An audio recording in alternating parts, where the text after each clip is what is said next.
Olá, irmãos, saúdo cada um de vocês com a graça e a paz do nosso Senhor Jesus Cristo, amém? Meu nome é Miriam Anita e eu estou aqui para estudarmos um texto escrito pelo irmão João Emílio Pereira, cujo nome é O Preço das Escolhas. Esse texto foi escrito para o Manancial, e o Manancial é uma publicação da União Feminina Missionária Batista do Brasil, que oferece 365 meditações, uma para cada dia do ano. São textos devocionais escritos a partir de porções da Palavra de Deus, a Bíblia, né? Com o objetivo de inspirar, confortar, confrontar, fortalecer e edificar espiritualmente a nossa vida. São gotas de esperança diárias que promovem transformação e crescimento. Vocês sabem, eu não escrevi o texto, quem escreveu foi o irmão João Emílio. O que eu vou fazer? Vou ler com vocês e contar aquilo que entendi. Quero lembrá-los, né, que hoje é o último dia do mês que eu visto essa camiseta de cor azul, que foi a minha pequena contribuição referente à conscientização sobre o autismo. Então, cada mês tem uma cor e ele ou para a cor faz menção ou para prevenção ou para a conscientização de alguma doença ou alguma síndrome. No caso, então, esse mês, o mês de abril, foi a conscientização sobre o autismo. Então, eu já vesti branco em janeiro para conscientização da paz.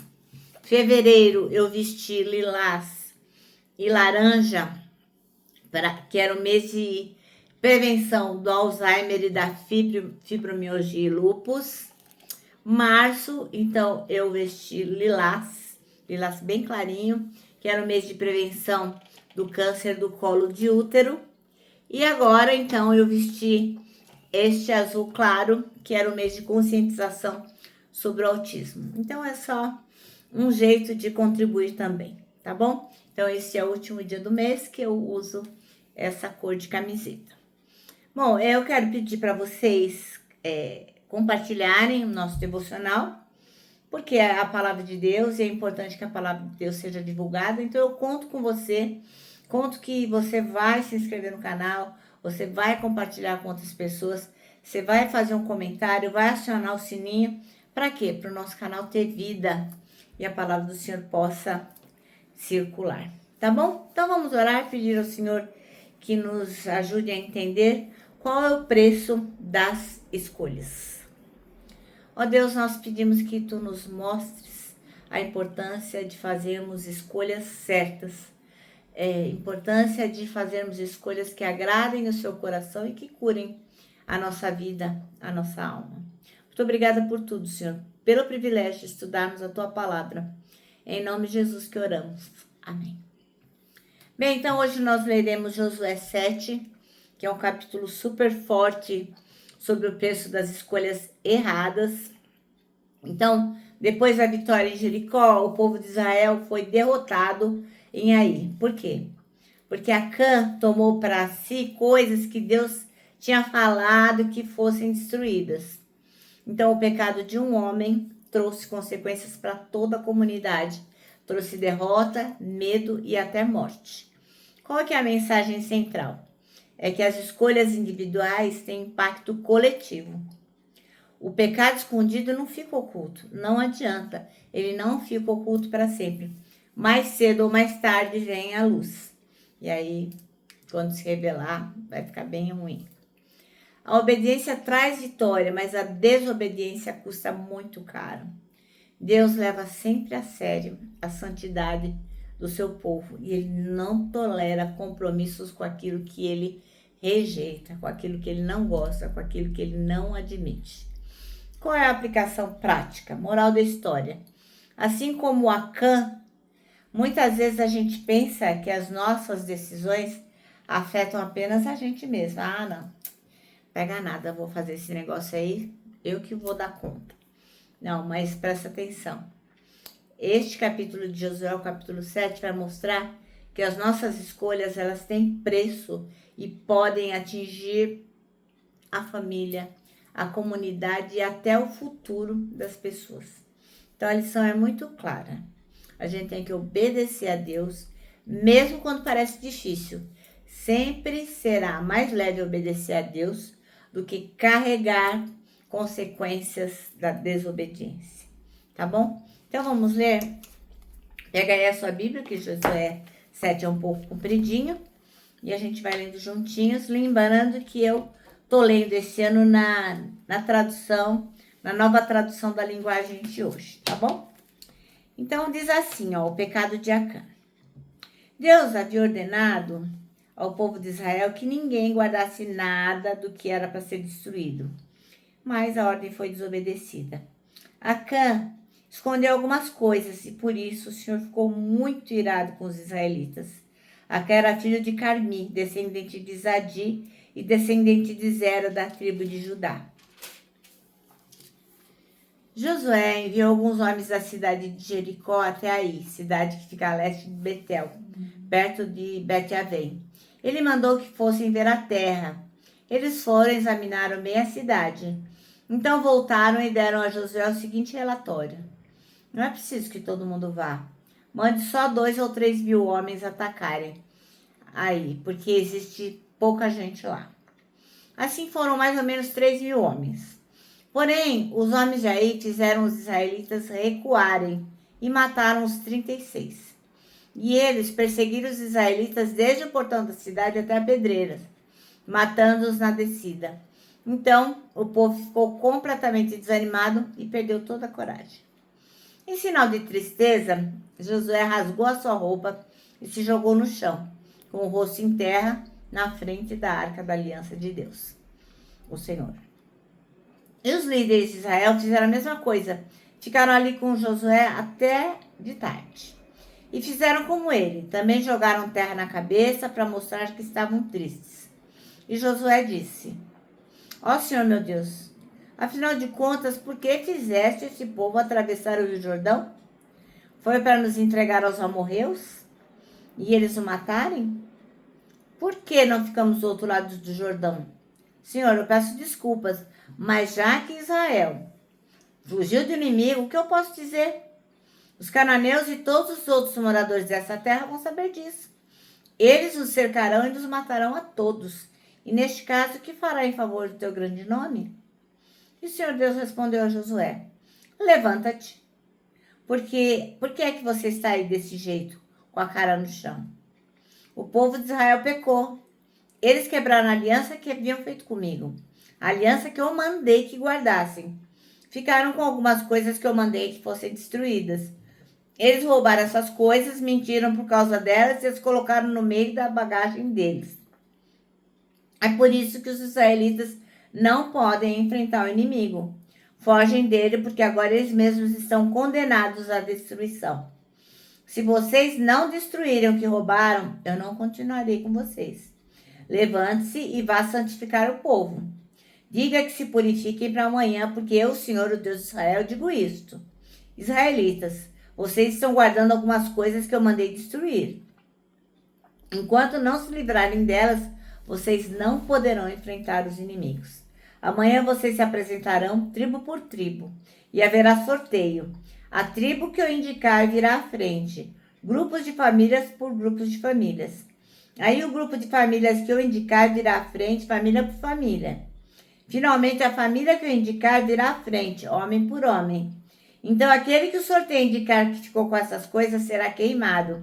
Ele, a sua família e tudo que possui. O que esse homem fez foi terrível. Ele quebrou a aliança que meu povo fez comigo. Então, Josué se levantou de madrugada e fez o povo de Israel se apresentar tribo por tribo. O sorteio indicou a tribo de Judá. Em seguida, mandou que se apresentassem os grupos de família da tribo de Judá. E o grupo de Zera foi indicado. Aí chamou o grupo de Zera, família por família. E a família de Zadi. Zabdi foi indicada. Finalmente chamou a família de Zabdi, homem por homem. E Acã foi indicado. Acã era filho de Carmi, descendente de Zabdi, descendente de Zera e da tribo de Judá. E Josué disse a Acã: Agora, meu filho, confesse a verdade diante do Senhor Deus de Israel. Conte-me o que você fez, não procure esconder nada. E Acã respondeu: Sim, Eu pequei contra o Senhor, Deus de Israel. Vou contar o que fiz. Entre as coisas que pegamos e uma bela capa da Babilônia, vi também 200 barras de prata e uma barra de ouro que pesava mais ou menos meio quilo. Fiquei com tanta vontade de ter aquelas coisas que eu guardei para mim. Estão escondidas, enterradas na minha barraca, e a prata está por baixo. Então Josué mandou que alguns homens fossem depressa até a barraca, e eles de fato acharam as coisas enterradas e a prata por baixo. Tiraram as coisas da barraca e levaram a Josué e a todos os israelitas e puseram tudo na presença de Deus, o Senhor. Aí Josué e todo o povo de Israel pegaram a cã, a prata, a capa, a barra de ouro, seus filhos e filhas, os seus bois, jumentos, ovelhas e a sua barraca e tudo que ele tinha, e os levaram para o vale da desgraça. E Josué disse: por que você fez essa desgraça cair sobre nós? Agora o Senhor Deus vai fazer a desgraça cair sobre você. Em seguida, o povo todo matou Acã a pedradas. Eles apedrejaram e queimaram a sua família e tudo que ele tinha. E puseram em cima dele um montão de pedras, que está naquele lugar até agora. É por isso que até hoje o nome daquele lugar é Vale da Desgraça. Então, a ira do Senhor passou. Amém? Ai, ai, ai, hein? Que coisa mais triste esse texto. Bom, irmãos, o texto chama-se O Preço das Escolhas. E o versículo escolhido pelo irmão João é o seguinte: Israel pecou, quebraram a minha aliança e aquilo que eu lhes havia ordenado, pois tomaram das coisas condenadas, furtaram, mentiram e até debaixo da sua bagagem o puseram. É o versículo 11 do capítulo 7 de Josué. Bom, então é impressionante o fato de que tudo o que a gente faz acaba afetando diretamente a nossa vida. Mas, indiretamente também, acaba afetando outras pessoas. Parece que a gente nunca pode dizer o problema é meu, é só meu, é problema que eu vou resolver. Não. O mais honesto em alguns casos seria dizer o problema é nosso.